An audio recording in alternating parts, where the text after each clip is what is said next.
Olá, saudações a você, querido inscrito e ouvinte, que está a prestigiar o meu trabalho. Na audição de hoje um conto de Machado de Assis, nomeado O Segredo de Augusta. Publicado no ano de 1868. Por gentileza, se o meu trabalho lhe trouxe agrado, deixe seu like e se inscreva no canal. Caso obteve uma experiência de desagrado, deixe nos comentários, pois a vossa avaliação será considerada e aplicada. Desde já, agradeço pela preferência e desejo-lhe uma excelente audição. O Segredo de Augusta. Capítulo 1. São 11 horas da manhã. Dona Augusta Vasconcelos está reclinada sobre um sofá, com um livro na mão. Adelaide, sua filha, passa os dedos pelo teclado do piano. Papai já acordou? Pergunta Adelaide à sua mãe. Não, responde esta sem levantar os olhos do livro. Adelaide levantou-se e foi ter com Augusta. Mas é tão tarde, mamãe, disse ela. São 11 horas. Papai dorme muito. Augusta deixou cair o livro no regaço, e disse olhando para Adelaide. É que naturalmente recolheu-se tarde. Reparei já que nunca me despeço de papai quando me vou deitar. Anda sempre fora. Augusta sorriu. És uma roceira, disse ela, ou dormes com as galinhas. Aqui o costume é outro. Teu pai tem que fazer de noite. É política, mamãe? Perguntou Adelaide. Não sei, respondeu Augusta. Comecei dizendo que Adelaide era filha de Augusta, e esta informação, necessária no romance, não o era menos na vida real em que se passou o episódio que vou contar, porque à primeira vista ninguém diria que havia ali mãe e filha, pareciam duas irmãs, tão jovem era a mulher de Vasconcelos. Tinha Augusta 30 anos e Adelaide 15, ou mais comparativamente a mãe parecia mais moça ainda que a filha. Conservava a mesma frescura dos 15 anos, e tinha demais o que faltava a Adelaide, que era consciência da beleza e da mocidade, consciência que seria louvável se não tivesse como consequência uma imensa e profunda vaidade. A sua estatura era mediana, mas imponente. Era muito alva e muito corada.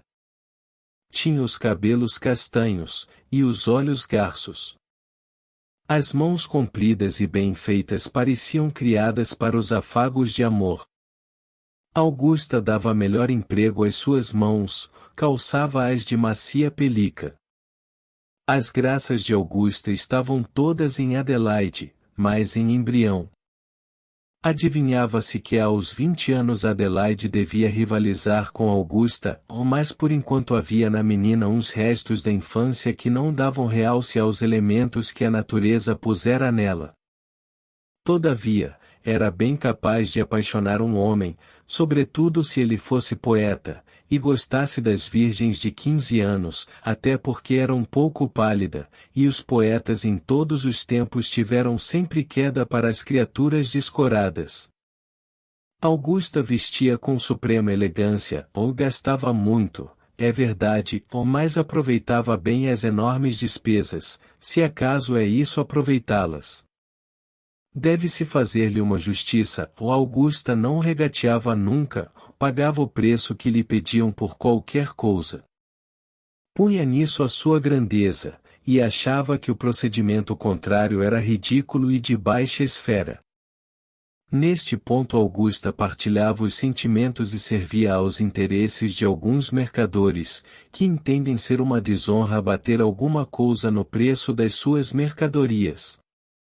O fornecedor de fazendas de Augusta, quando falava a este respeito, costumava dizer-lhe: pedir um preço e dar a fazenda por outro preço menor, é confessar que havia intenção de esbulhar o freguês.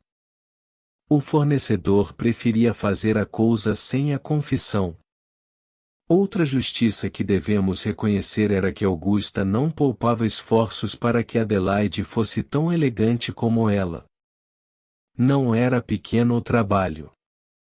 Adelaide desde a idade de 5 anos fora educada na roça em casa de uns parentes de Augusta, mais dados ao cultivo do café que às despesas do vestuário. Adelaide foi educada nesses hábitos e nessas ideias. Por isso, quando chegou à corte, onde se reuniu a família, houve para ela uma verdadeira transformação. Passava de uma civilização para outra, viveu numa longa série de anos. O que lhe valeu é que tinha em sua mãe uma excelente mestra.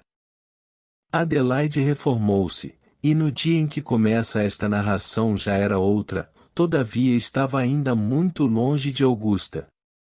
No momento em que Augusta respondia à curiosa pergunta de sua filha acerca das ocupações de Vasconcelos, parou um carro à porta. Adelaide correu à janela. "É Dona Carlota, mamãe", disse a menina voltando-se para dentro.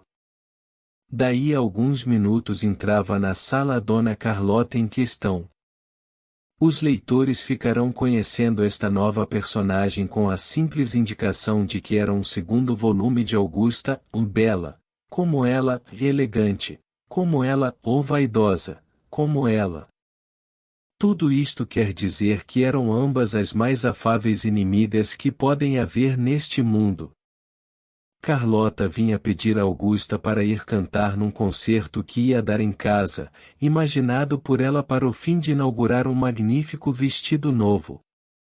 Augusta de boa vontade acedeu ao pedido. "Como está seu marido?" perguntou ela a Carlota. "Foi para a praça, e o seu?" "O meu dorme." "Como um justo?" perguntou Carlota sorrindo maliciosamente. "Parece", respondeu Augusta. Neste momento, Adelaide, que por pedido de Carlota tinha ido tocar um noturno ao piano, voltou para o grupo. A amiga de Augusta perguntou-lhe: "Aposto que já tem algum noivo em vista?" A menina corou muito, e balbuciou: "Não fale nisso." "Ora, há de ter. Ou então aproxima-se da época em que há de ter um noivo, e eu já lhe profetizo que há de ser bonito." "É muito cedo", disse Augusta. "Cedo? Sim, está muito criança, casar-se-á quando for tempo, e o tempo está longe." "Já sei", disse Carlota rindo, "quer prepará-la bem. Aprovo-lhe a intenção. Mas nesse caso não lhe tire as bonecas. Já não as tem. Então é difícil impedir os namorados. Uma coisa substitui a outra." Augusta sorriu, e Carlota levantou-se para sair. "Já?" disse Augusta. "É preciso, ó adeus." "Adeus." Trocaram-se alguns beijos e Carlota saiu logo. Logo depois chegaram 2 caixeiros, um com alguns vestidos e outro com um romance, eram encomendas feitas na véspera. Os vestidos eram caríssimos, e o romance tinha este título, Ufane, por Ernesto Feidial. Capítulo 2. Pela 1h da tarde do mesmo dia levantou-se Vasconcelos da cama. Vasconcelos era um homem de 40 anos, bem apessoado, dotado de um maravilhoso par de suíças grisalhas, que lhe davam um ar de diplomata, coisa de que estava afastado umas boas 100 léguas. Tinha a cara risonha e expansiva, todo ele respirava uma robusta saúde. Possuía uma boa fortuna e não trabalhava, isto é, trabalhava muito na destruição da referida fortuna, obra em que sua mulher colaborava conscienciosamente. A observação de Adelaide era verídica. O Vasconcelos recolhia-se tarde, acordava sempre depois do meio-dia, e saía às ave-marias para voltar na madrugada seguinte. Quer dizer que fazia com regularidade algumas pequenas excursões à casa da família. Só uma pessoa tinha o direito de exigir de Vasconcelos mais alguma assiduidade em casa, Vera Augusta, mas ela nada lhe dizia. Nem por isso se davam mal, porque o marido, em compensação da tolerância de sua esposa, não lhe negava nada, e todos os caprichos dela eram de pronto satisfeitos. Se acontecia que Vasconcelos não pudesse acompanhá-la a todos os passeios e bailes, incumbia-se disso um irmão dele, comendador de 2 ordens, político de oposição, excelente jogador de voltarete, e homem amável nas horas vagas, que eram bem poucas. O irmão Lourenço era o que se pode chamar um irmão terrível. Obedecia a todos os desejos da cunhada, mas não poupava de quando em quando um sermão ao irmão. Boa semente que não pegava. Acordou, pois, Vasconcelos, e acordou de bom humor. A filha alegrou-se muito ao vê-lo, e ele mostrou-se de uma grande afabilidade com a mulher, que lhe retribuiu do mesmo modo. Por que acorda tão tarde?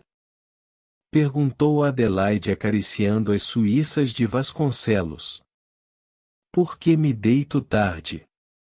Mas por que se deita tarde? Isso agora é muito perguntar. Disse Vasconcelos sorrindo. E continuou. Deito-me tarde porque assim o pedem as necessidades políticas. Tu não sabes o que é política, é uma coisa muito feia, mas muito necessária. Sei o que é política, sim. Disse Adelaide. Ah! Explica-me lá então o que é. Lá na roça, quando quebraram a cabeça ao juiz de paz, disseram que era por política, o que eu achei esquisito, porque a política seria não quebrar a cabeça. Vasconcelos riu muito com a observação da filha, e foi almoçar, exatamente quando entrava o irmão, que não pôde deixar de exclamar: "A boa hora almoças tu! Aí vens tu com as tuas reprimendas. Eu almoço quando tenho fome. Vê se me queres agora escravizar as horas e as denominações. Chama-lhe almoço ou lunch, a verdade é que estou comendo." Lourenço respondeu com uma careta. Terminado o almoço, anunciou-se a chegada do Sr. Batista. Vasconcelos foi recebê-lo no gabinete particular. Batista era um rapaz de 25 anos, era o tipo acabado do pândego, excelente companheiro numa ceia de sociedade equívoca, nulo conviva numa sociedade honesta. Tinha xiste certa inteligência, mas era preciso que estivesse em clima próprio para que se lhe desenvolvessem essas qualidades. No mais era bonito, tinha um lindo bigode, calçava botins do Campas, e vestia no mais apurado gosto, fumava tanto como um soldado e tão bem como um lorde. Aposto que acordaste agora? Disse Batista entrando no gabinete do Vasconcelos. Há 3/4 de hora, almocei neste instante. Toma um charuto. Batista aceitou o charuto, e estirou-se numa cadeira americana, enquanto Vasconcelos acendia um fósforo. Viste o Gomes? Perguntou Vasconcelos. Vi-o ontem. Grande notícia, rompeu com a sociedade. Deveras? Quando lhe perguntei por que motivo ninguém o via há um mês, respondeu-me que estava passando por uma transformação, e que do Gomes que foi só ficar a lembrança. Parece incrível, mas o rapaz fala com convicção. Não creio, ou aquilo é alguma caçoada que nos quer fazer.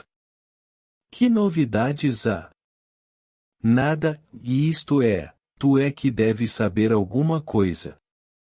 Eu, nada. Ora essa. Não foste ontem ao jardim? Fui, sim, houve uma ceia. De família, sim. Eu fui ao alcazar. A que horas acabou a reunião? Às 4 da manhã. Vasconcelos estendeu-se numa rede, e a conversa continuou por esse tom, até que um moleque veio dizer a Vasconcelos que estava na sala o Sr. Gomes. Eis o homem. Disse Batista. Manda subir, ordenou Vasconcelos. O moleque desceu para dar o recado, mas só um quarto de hora depois é que Gomes apareceu, por demorar-se algum tempo embaixo conversando com Augusta e Adelaide. Quem é vivo sempre aparece, disse Vasconcelos ao avistar o rapaz. Não me procuram, e disse ele. Perdão, e eu já lá fui 2 vezes, e disseram-me que havia saído. Só por grande fatalidade, porque eu quase nunca saio. Mas então estás completamente ermitão? Estou crisálida, ou vou reaparecer borboleta, disse Gomes sentando-se. Temos poesia. Guarda de baixo, Vasconcelos. O novo personagem, o Gomes tão desejado e tão escondido, representava ter cerca de 30 anos.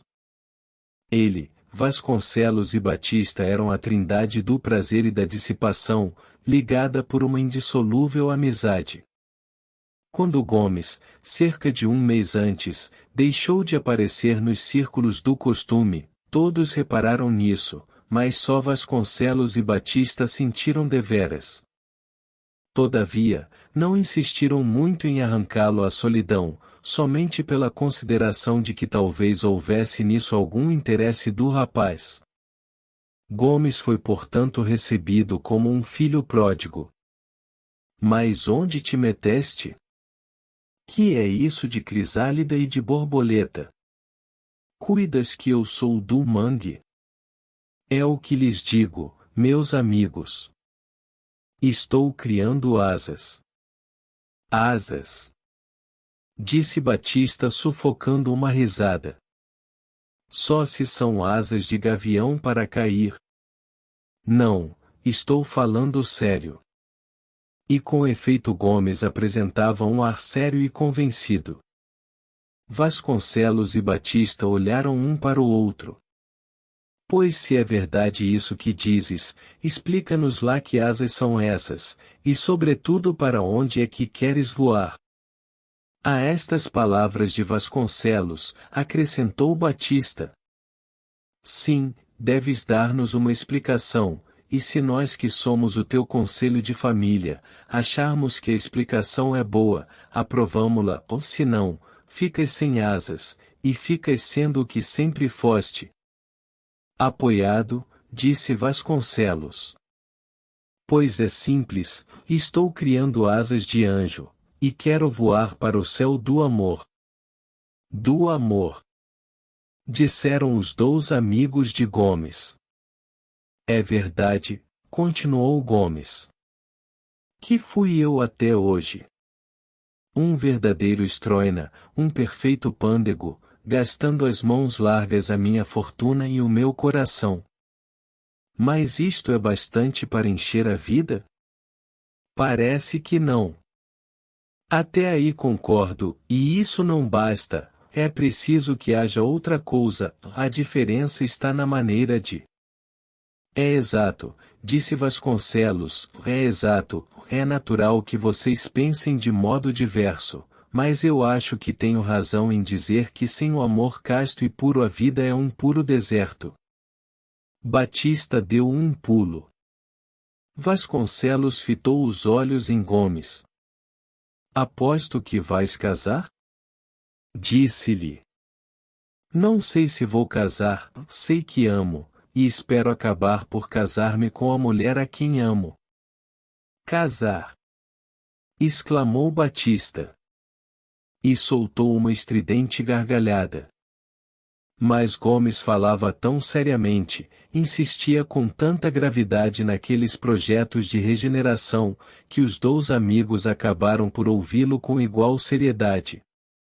Gomes falava uma linguagem estranha, e inteiramente nova na boca de um rapaz que era o mais doudo e ruidoso nos festins de Baco e de Citera.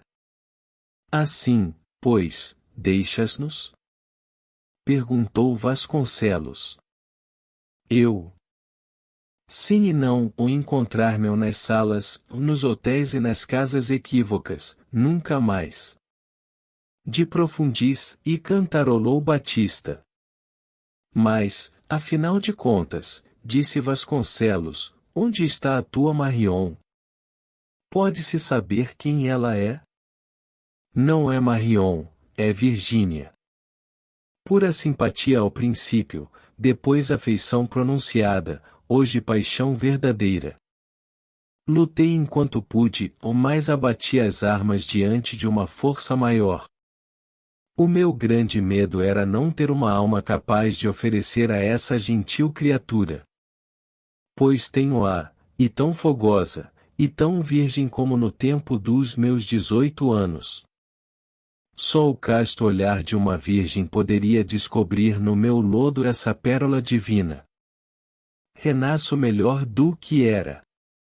Está claro, Vasconcelos, o rapaz está doudo, ou mandemo-lo para a Praia Vermelha, e como pode ter algum acesso, eu vou-me embora. Batista pegou no chapéu. Onde vais? Disse-lhe Gomes. Tenho que fazer, mas logo aparecerei em tua casa, quero ver se ainda é tempo de arrancar-te a esse abismo. E saiu. Capítulo 3. Os dois ficaram sós. Então é certo que estás apaixonado? Estou. Eu bem sabia que vocês dificilmente acreditariam nisto, e eu próprio não creio ainda, e contudo é verdade. Acabo por onde tu começaste. Será melhor ou pior? Eu creio que é melhor. Tens interesse em ocultar o nome da pessoa? Oculto-o por ora a todos, menos a ti. É uma prova de confiança. Gomes sorriu. Não, disse ele, é uma condição sine qua non, antes de todos tu deves saber quem é a escolhida do meu coração, trata-se de tua filha. Adelaide?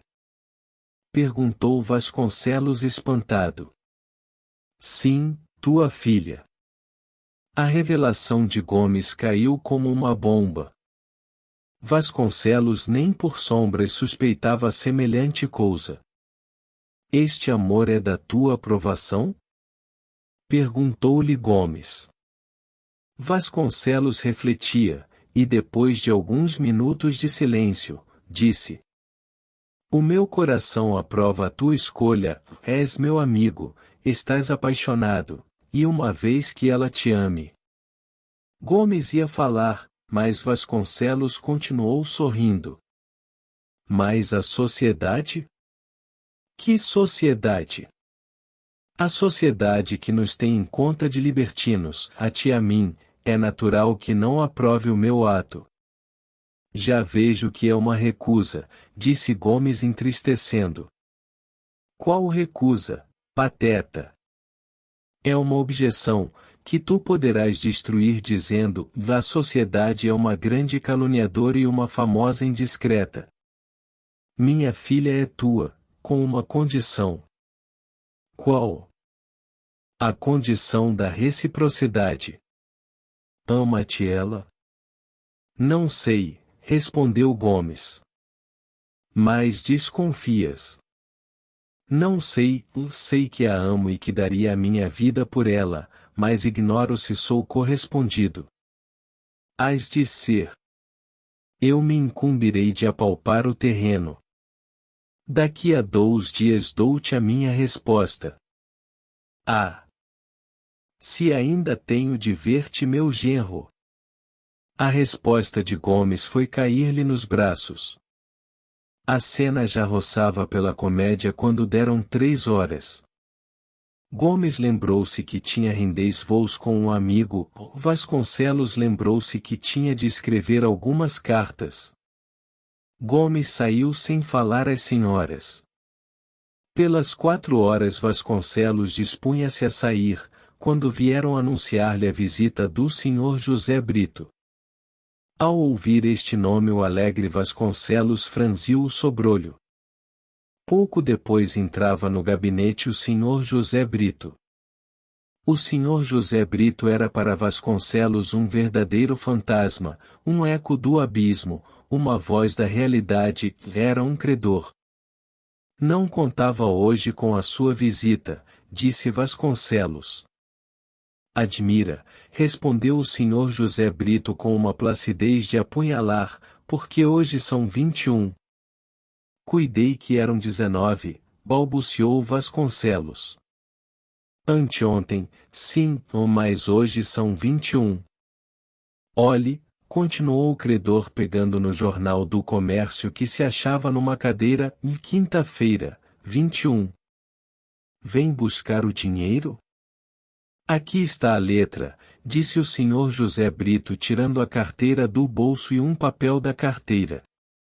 Por que não veio mais cedo? Perguntou Vasconcelos, procurando assim espaçar a questão principal.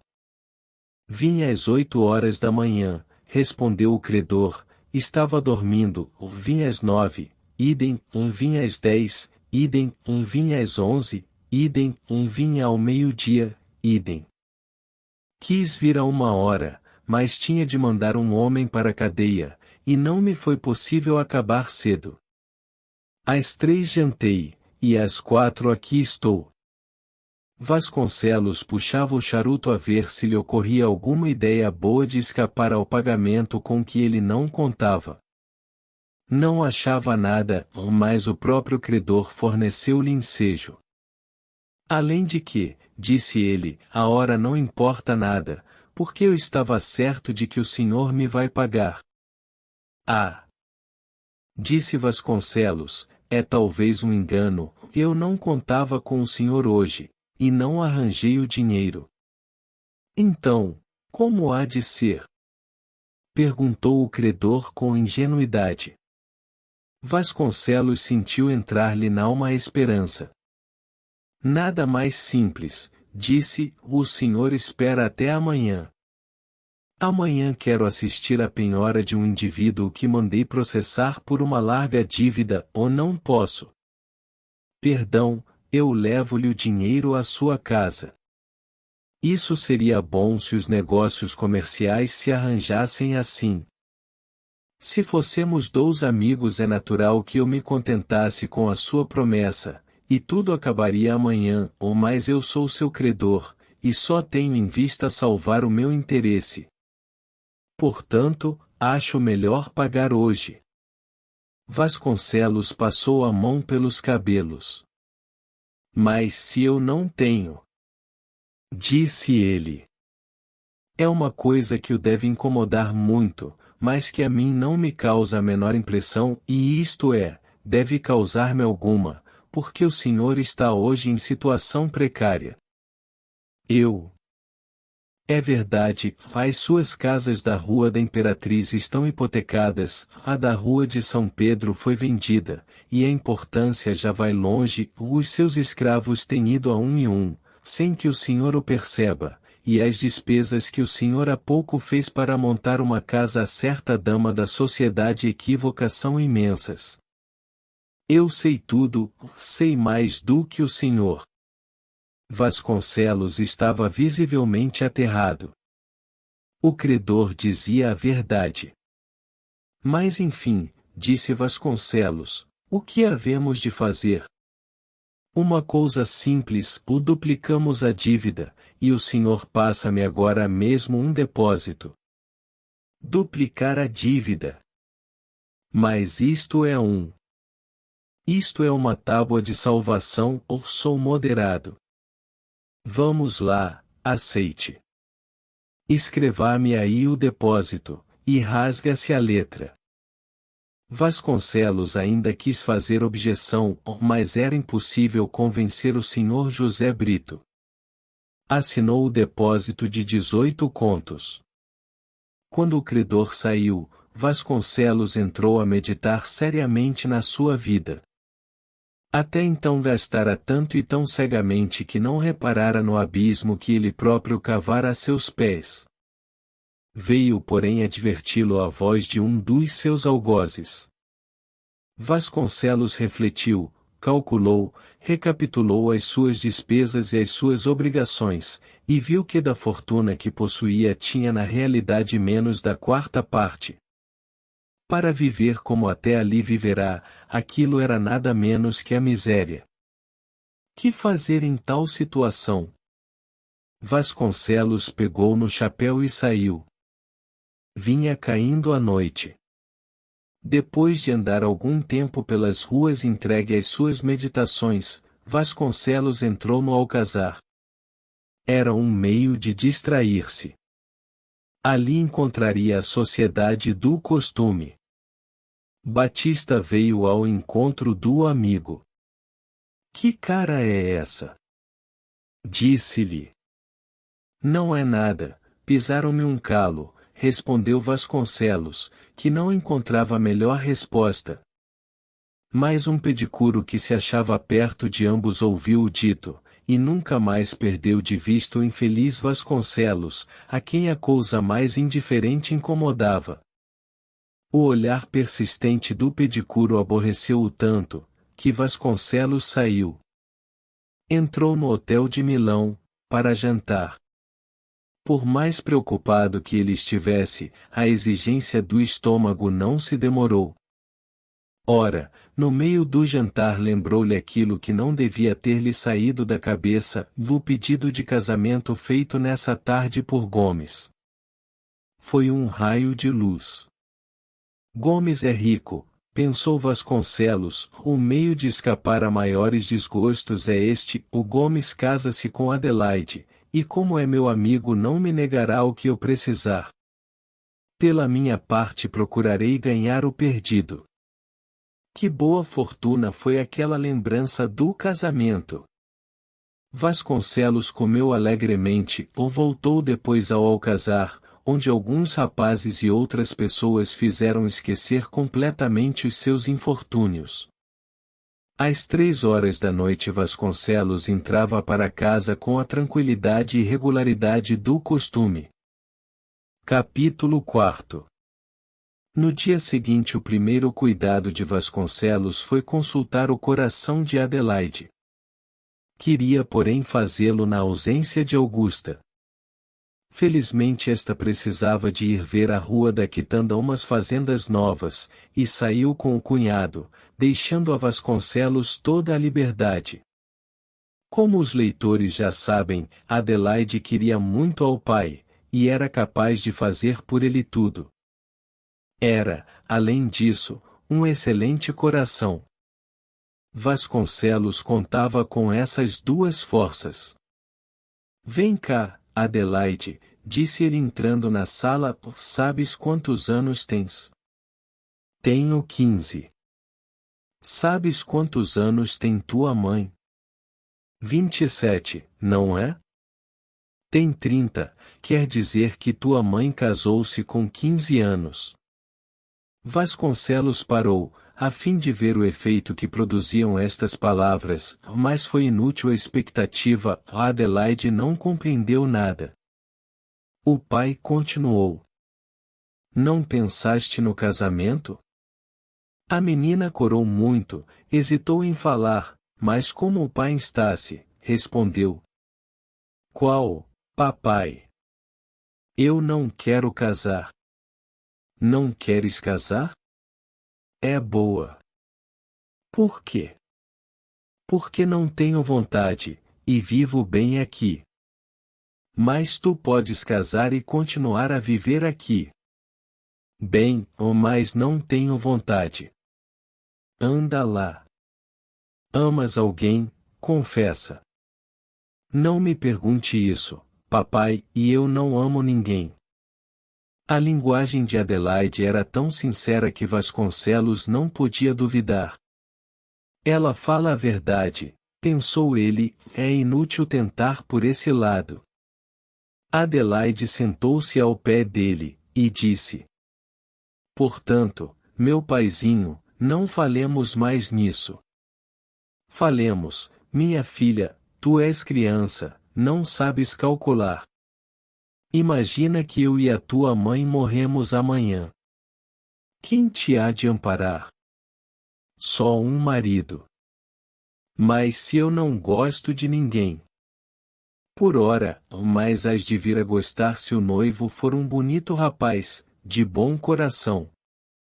Eu já escolhi um que te ama muito, e a quem tu has de amar. Adelaide estremeceu. Eu? Disse ela, mas, e quem é? É o Gomes. Não o amo, meu pai. Agora, creio, mas não negas que ele é digno de ser amado. Dentro de 2 meses está apaixonada por ele. Adelaide não disse palavra. Curvou a cabeça e começou a torcer nos dedos uma das tranças bastas e negras. O seio arfava-lhe com força, a menina tinha os olhos cravados no tapete. Vamos, está decidido, não? Perguntou Vasconcelos. Mas, papai, e se eu for infeliz? Isso é impossível, minha filha, hás de ser muito feliz, e hás de amar muito a teu marido. Oh! Papai, disse-lhe Adelaide com os olhos rasos de água, peço-lhe que não me queise ainda. Adelaide, o primeiro dever de uma filha é obedecer a seu pai, e eu sou teu pai. Quero que te queises com o Gomes, hás de casar. Estas palavras, para terem todo o efeito, deviam ser seguidas de uma retirada rápida. Vasconcelos compreendeu isso, e saiu da sala deixando Adelaide na maior desolação. Adelaide não amava ninguém.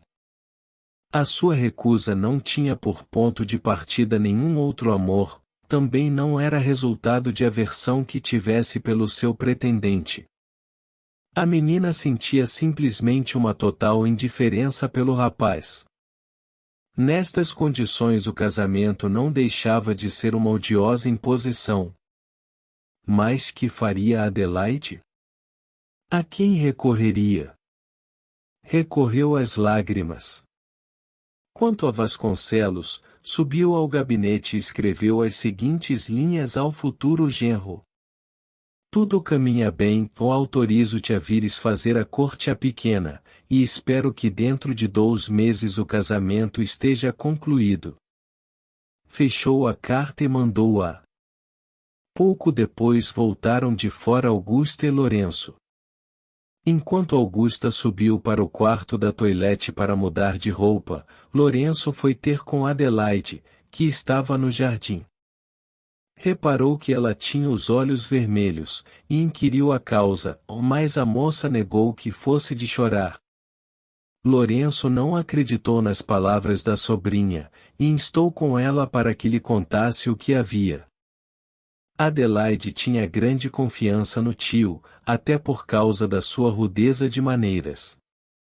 No fim de alguns minutos de instâncias, Adelaide contou a Lourenço a cena com o pai. Então, é por isso que estás chorando, pequena? Pois então. Como fugir do casamento? Descansa, não te casarás, eu te prometo que não te has de casar. A moça sentiu um estremecimento de alegria. Promete, meu tio, que há de convencer a papai. Hei de vencê-lo ou convencê-lo, não importa, tu não te has de casar. Teu pai é um tolo. Lourenço subiu ao gabinete de Vasconcelos, exatamente no momento em que este se dispunha a sair. Vais sair? Perguntou-lhe Lourenço. Vou. Preciso falar-te. Lourenço sentou-se, e Vasconcelos, que já tinha o chapéu na cabeça, esperou de pé que ele falasse. Senta-te, disse Lourenço. Vasconcelos sentou-se. Há 16 anos. Começas de muito longe, vê se abrevias uma meia dúzia de anos, sem o que não prometo ouvir o que me vais dizer.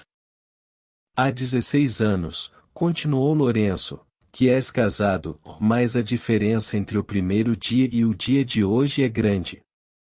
Naturalmente, disse Vasconcelos. Tempora mutanture. Naquele tempo, continuou Lourenço, dizias que encontraras o paraíso, o verdadeiro paraíso, e foste durante 2 ou 3 anos o modelo dos maridos. Depois mudaste completamente, e o paraíso tornar-se-ia verdadeiro inferno se tua mulher não fosse tão indiferente e fria como é, evitando assim as mais terríveis cenas domésticas. Mas, Lourenço, que tens com isso? Nada, nem é disso que vou falar-te. O que me interessa é que não sacrifiques tua filha por um capricho, entregando-a a um dos teus companheiros de vida solta. Vasconcelos levantou-se. Estás doudo, disse ele. Estou calmo, e dou-te o prudente conselho de não sacrificares tua filha a um libertino. Gomes não é libertino, teve uma vida de rapaz, é verdade, mas gosta de Adelaide, e reformou-se completamente.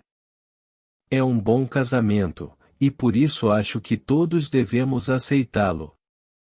É a minha vontade, e nesta casa quem manda sou eu. Lourenço procurou falar ainda, mas Vasconcelos já ia longe. Que fazer? Pensou Lourenço. Capítulo 5. A oposição de Lourenço não causava grande impressão a Vasconcelos.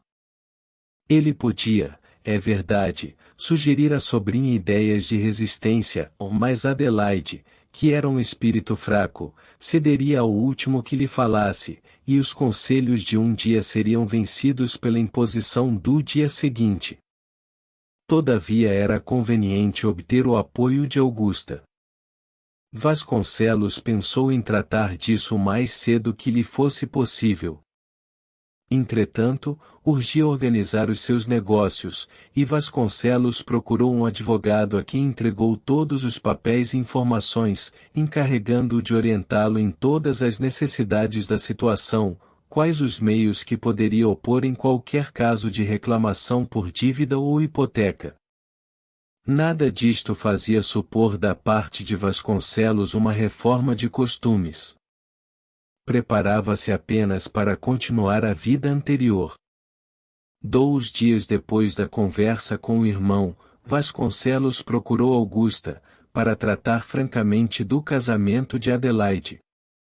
Já nesse intervalo o futuro noivo, obedecendo ao conselho de Vasconcelos, fazia corte prévia à filha. Era possível que, se o casamento não lhe fosse imposto, Adelaide acabasse por gostar do rapaz. Gomes era um homem belo e elegante, e, além disso, conhecia todos os recursos de que se deve usar para impressionar uma mulher. Teria Augusta notado a presença assídua do moço? Vasconcelos fazia essa pergunta ao seu espírito no momento em que entrava na toilette da mulher. Vais sair? Perguntou ele. Não, tenho visitas. Ah! Quem? A mulher do Seabra, disse ela. Vasconcelos sentou-se, e procurou um meio de encabeçar a conversa especial que ali o levava. Estás muito bonita hoje. Deveras? Disse ela sorrindo. Pois estou hoje como sempre, e é singular que o digas hoje. Não, realmente hoje estás mais bonita do que costumas, a ponto que sou capaz de ter ciúmes. Qual? Disse Augusta com um sorriso irônico. Vasconcelos coçou a cabeça, tirou o relógio, deu-lhe corda, depois entrou a puxar as barbas, pegou uma folha, leu 2 ou 3 anúncios, atirou a folha ao chão, e afinal, depois de um silêncio já prolongado, Vasconcelos achou melhor atacar a praça de frente. Tenho pensado ultimamente em Adelaide, disse ele. Ah! Por quê? Está moça. Moça! Exclamou Augusta, é uma criança. Está mais velha do que tu quando te casaste. Augusta franziu ligeiramente a testa.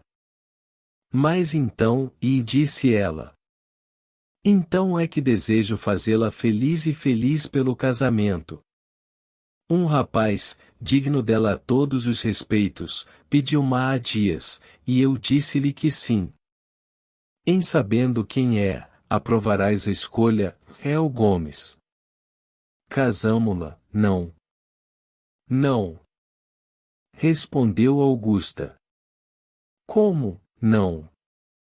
Adelaide é uma criança ou não tem juízo nem idade própria. Casar-se-á quando for tempo. Quando for tempo. Estás certa se o noivo esperará até que seja tempo? Paciência, disse Augusta. Tens alguma coisa que notar no Gomes? Nada. É um moço distinto, mas não convém a Adelaide. Vasconcelos hesitava em continuar, parecia-lhe que nada se podia arranjar, mas a ideia da fortuna deu-lhe forças, e ele perguntou. Por quê? Estás certo de que ele convém a Adelaide? Perguntou Augusta, eludindo a pergunta do marido. Afirmo que convém. Convenha ou não, a pequena não deve casar já. E se ela amasse? Que importa isso? Esperaria. Entretanto, Augusta, não podemos prescindir deste casamento. É uma necessidade fatal. Fatal? Não compreendo. Vou explicar-me. O Gomes tem uma boa fortuna. Também nós temos uma. É o teu engano, interrompeu Vasconcelos. Como assim? Vasconcelos continuou. Mais tarde ou mais cedo havias de sabê-lo, e eu estimo ter esta ocasião de dizer-te toda a verdade. A verdade é que, se não estamos pobres, estamos arruinados. Augusto ouviu estas palavras com os olhos espantados. Quando ele acabou, disse: Não é possível. Infelizmente é verdade. Seguiu-se algum tempo de silêncio. Tudo está arranjado, pensou Vasconcelos. Augusta rompeu o silêncio. Mas, disse ela, se a nossa fortuna está abalada, creio que o senhor tem coisa melhor para fazer do que estar conversando, é reconstruí-la. Vasconcelos fez com a cabeça um movimento de espanto, e como se fosse aquilo uma pergunta, Augusta apressou-se a responder. Não se admire disto, creio que o seu dever é reconstruir a fortuna. Não me admira esse dever, ou admira-me que mo lembres por esse modo. Dir-se-ia que a culpa é minha.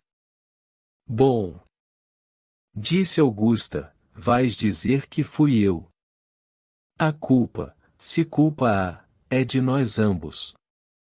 Por quê? É também minha? Também. As tuas despesas loucas contribuíram em grande parte para este resultado, e eu nada te recusei nem recuso, e é nisso que sou culpado. Se é isso que me lanças em rosto, aceito.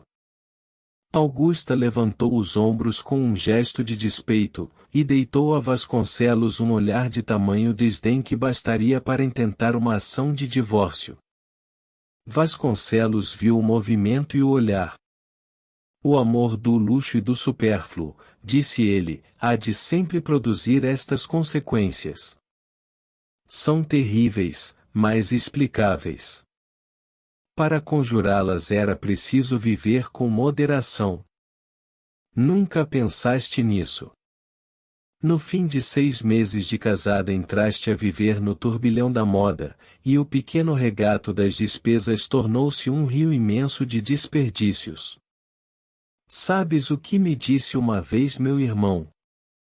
Disse-me que a ideia de mandar Adelaide para a roça foi-te sugerida pela necessidade de viver sem cuidados de natureza alguma. Augusta tinha se levantado, e deu alguns passos, e estava trêmula e pálida. Vasconcelos ia por diante nas suas recriminações, quando a mulher o interrompeu, dizendo: Mas por que motivo não impediu o senhor essas despesas que eu fazia? Queria a paz doméstica. Não. Clamou ela, o senhor queria ter por sua parte uma vida livre e independente, ou vendo que eu me entregava a essas despesas imaginou comprar a minha tolerância com a sua tolerância. Eis o único motivo, a sua vida não será igual à minha, mas é pior. Se eu fazia despesas em casa o senhor as fazia na rua.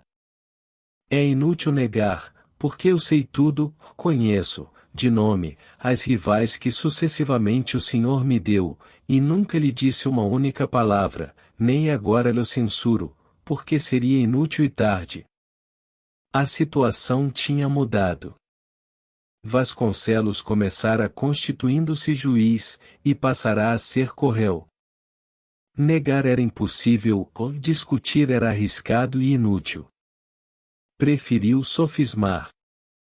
Dado que fosse assim, que eu não discuto esse ponto, em todo caso a culpa será de nós ambos, e não vejo razão para que me lances em rosto. Devo reparar a fortuna, concordo, há um meio, e é este do casamento de Adelaide com o Gomes. Não, disse Augusta. Bem, seremos pobres, ficaremos piores do que estamos agora, venderemos tudo. Perdão, disse Augusta, eu não sei por que razão não há de o senhor, que é forte, e tem a maior parte no desastre, empregar esforços para a reconstrução da fortuna destruída. É trabalho longo, e daqui até lá a vida continua e gasta-se. O meio, já lhe disse, é este, casar Adelaide com o Gomes. Não quero. Disse Augusta, não consinto em semelhante casamento. Vasconcelos ia responder, mas Augusta, logo depois de proferir estas palavras, tinha saído precipitadamente do gabinete. Vasconcelos saiu alguns minutos depois. Capítulo 6.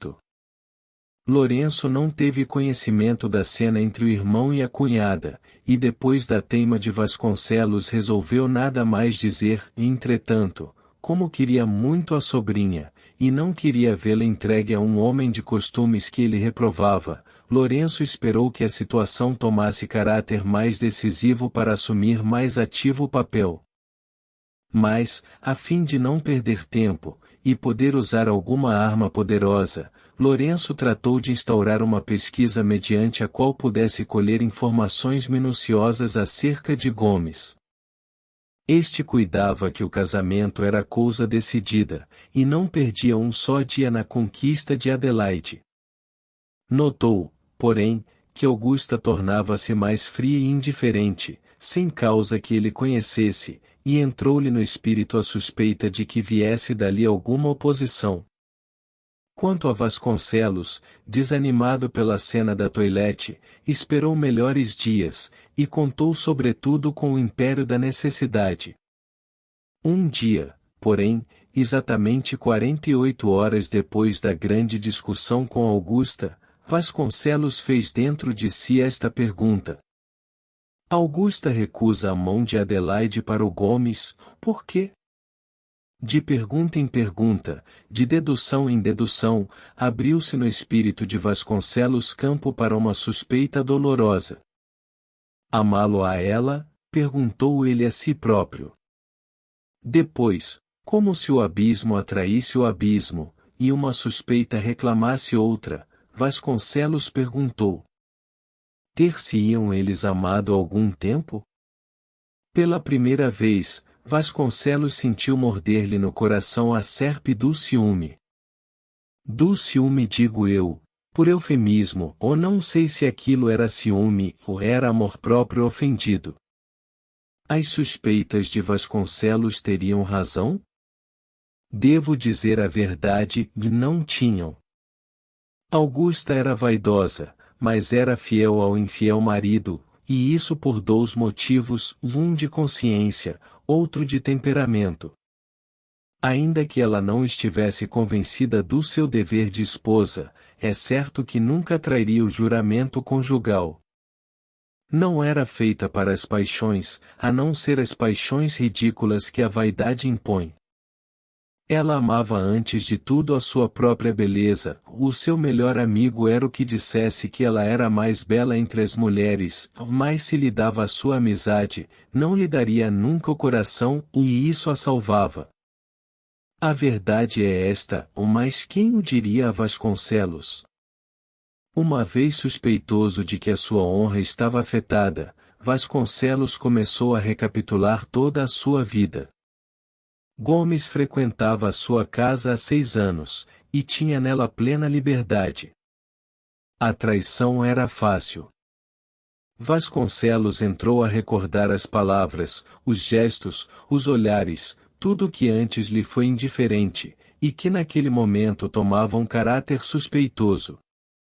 2 dias andou Vasconcelos cheio deste pensamento. Não saía de casa. Quando Gomes chegava, Vasconcelos observava a mulher com desusada persistência, a própria frieza com que ela recebia o rapaz era aos olhos do marido uma prova do delito. Estava nisto, quando na manhã do 3º dia, Vasconcelos já se levantava cedo, entrou-lhe no gabinete o irmão, sempre com ar de selvagem costume. A presença de Lourenço inspirou a Vasconcelos a ideia de contar-lhe tudo. Lourenço era um homem de bom senso, e em caso de necessidade era um apoio. O irmão ouviu tudo quanto Vasconcelos contou, e concluindo este, rompeu o seu silêncio com estas palavras. Tudo isso é uma tolice, se tua mulher recusa o casamento, será por qualquer outro motivo que não esse. Mas é o casamento com o Gomes que ela recusa. Sim, porque lhe falaste no Gomes, ou fala-lhe em outro, talvez recuse do mesmo modo. Há de haver outro motivo, talvez Adelaide lhe contasse, talvez lhe pedisse para opor-se, porque tua filha não ama o rapaz, e não pode casar com ele. Não casará. Não só por isso, mas até porque. Acaba. Até porque este casamento é uma especulação do Gomes. Uma especulação? Perguntou Vasconcelos. Igual à tua, disse Lourenço. Tu dás-lhe a filha com os olhos na fortuna dele, ele aceita-a com os olhos na tua fortuna. Mas ele possui. Não possui nada, está arruinado como tu. Indaguei e soube da verdade. Quer naturalmente continuar a mesma vida dissipada que teve até hoje, e a tua fortuna é um meio. Estás certo disso? Certíssimo. Vasconcelos ficou aterrado. No meio de todas as suspeitas, ainda lhe restava a esperança de ver a sua honra salva, e realizado aquele negócio que lhe daria uma excelente situação. Mas a revelação de Lourenço matou-o. Se queres uma prova, manda chamá-lo, e dize-lhe que estás pobre, e por isso lhe recusas a filha, observa-o bem, e verás o efeito que as tuas palavras lhe hão de produzir. Não foi preciso mandar chamar o pretendente. Daí a 1 hora apresentou-se ele em casa de Vasconcelos. Vasconcelos mandou-o subir ao gabinete. Capítulo 7. Logo depois dos primeiros cumprimentos Vasconcelos disse: "Ia mandar chamar-te." "Ah! Para quê?" perguntou Gomes. "Para conversarmos acerca do casamento." "Ah! Há algum obstáculo?" "Conversemos." Gomes tornou-se mais sério e entrevia alguma dificuldade grande. Vasconcelos tomou a palavra. "Há circunstâncias", disse ele, "que devem ser bem definidas, para que se possa compreender bem. É a minha opinião." "Amas minha filha?" "Quantas vezes queres que te diga? O teu amor está acima de todas as circunstâncias?" "De todas, salvo aquelas que entenderem com a felicidade dela." "Devemos ser francos, além de amigo que sempre foste, és agora quase meu filho. A discrição entre nós seria indiscreta." "Sem dúvida," respondeu Gomes. "Vim a saber que os meus negócios param mal, as despesas que fiz alteraram profundamente a economia da minha vida, de modo que eu não te minto dizendo que estou pobre." Gomes reprimiu uma careta. "Adelaide", continuou Vasconcelos, "não tem fortuna, não terá mesmo dote, é apenas uma mulher que eu te dou. O que te afianço é que é um anjo, e que há de ser excelente esposa." Vasconcelos calou-se, e o seu olhar cravado no rapaz parecia querer arrancar-lhe das feições as impressões da alma. Gomes devia responder, mas durante alguns minutos houve entre ambos um profundo silêncio. Enfim o pretendente tomou a palavra. "Aprecio", disse ele, "a tua franqueza, e usarei de franqueza igual. Não peço outra coisa.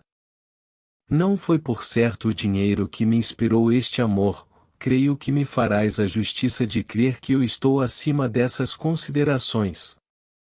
Além de que, no dia em que eu te pedi a querida do meu coração, acreditava estar rico." "Acreditavas?" "Escuta. Só ontem é que o meu procurador me comunicou o estado dos meus negócios." "Mal. Se fosse isso apenas. Mas imagina que há 6 meses estou vivendo pelos esforços inauditos que o meu procurador fez para apurar algum dinheiro, pois que ele não tinha ânimo de dizer-me a verdade. Ontem soube tudo." "Ah! Calcula qual é o desespero de um homem que acredita estar bem, e reconhece um dia que não tem nada. Imagino por mim. Entrei alegre aqui, porque a alegria que eu ainda tenho reside nesta casa, mas a verdade é que estou à beira de um abismo. A sorte castigou-nos há um tempo." Depois desta narração, que Vasconcelos ouviu sem pestanejar, Gomes entrou no ponto mais difícil da questão. "Aprecio a tua franqueza, e aceito a tua filha sem fortuna, também eu não tenho, mas ainda me restam forças para trabalhar." "Aceitas?" "Escuta. Aceito Dona Adelaide, mediante uma condição, é que ela queira esperar algum tempo, a fim de que eu comece a minha vida. Pretendo ir ao governo e pedir um lugar qualquer, se é que ainda me lembro do que aprendi na escola.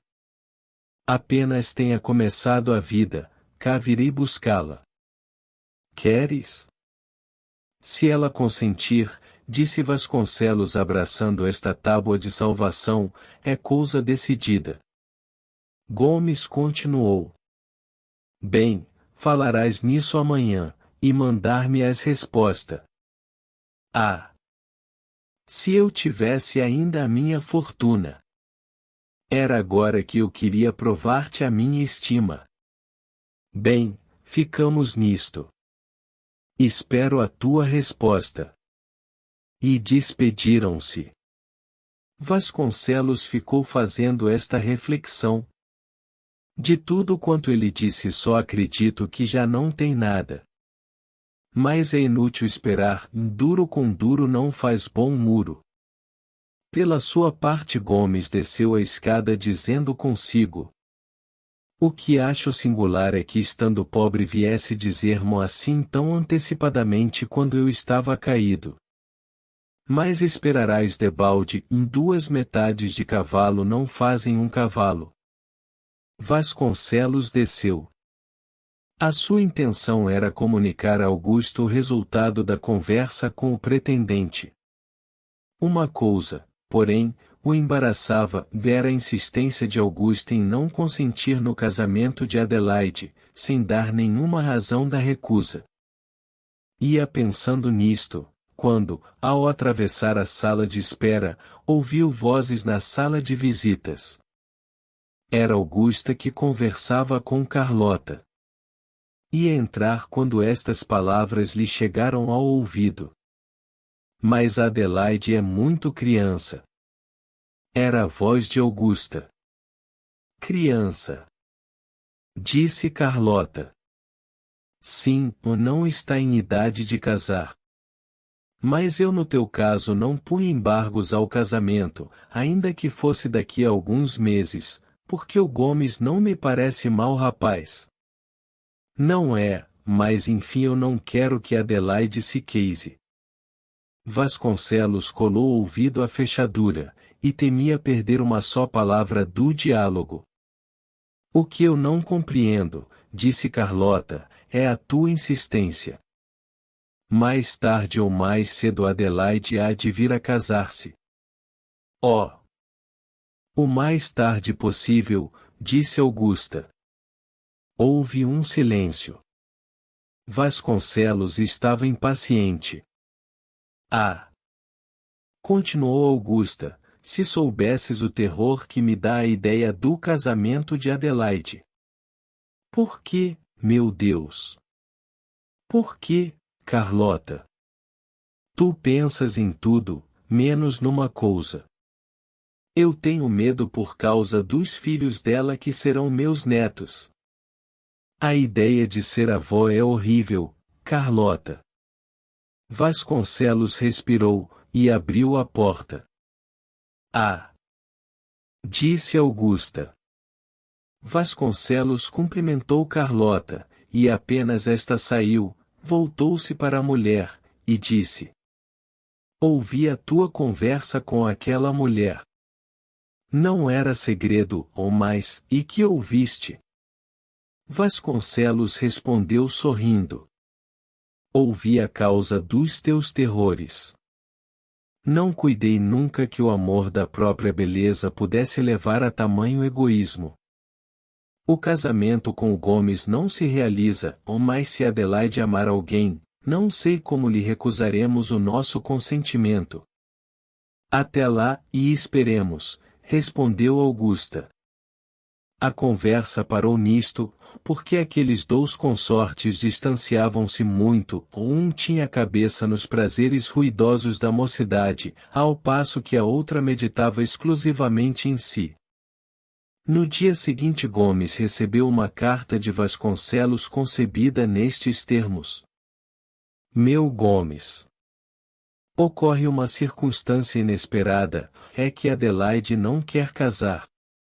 Gastei a minha lógica, mas não alcancei convencê-la. Teu Vasconcelos. Gomes dobrou a carta e acendeu com ela um charuto, e começou a fumar fazendo esta reflexão profunda. Onde acharei eu uma herdeira que me queira por marido? Se alguém souber avise-o em tempo. Depois do que acabamos de contar, Vasconcelos e Gomes encontram-se às vezes na rua ou no alcazar, conversam, fumam, dão o braço um ao outro, exatamente como 2 amigos, que nunca foram, ou como 2 velhacos que são. Fim. Esta foi a obra narrada deste vídeo. Uma vez mais, agradeço pela preferência. Caso lhe tenha agradado, curta, se inscreva e compartilhe. Se algo não lhe agradou, escreva nos comentários, pois a sugestão será aplicada. Um grande abraço a você, querido inscrito e ouvinte. Até a próxima!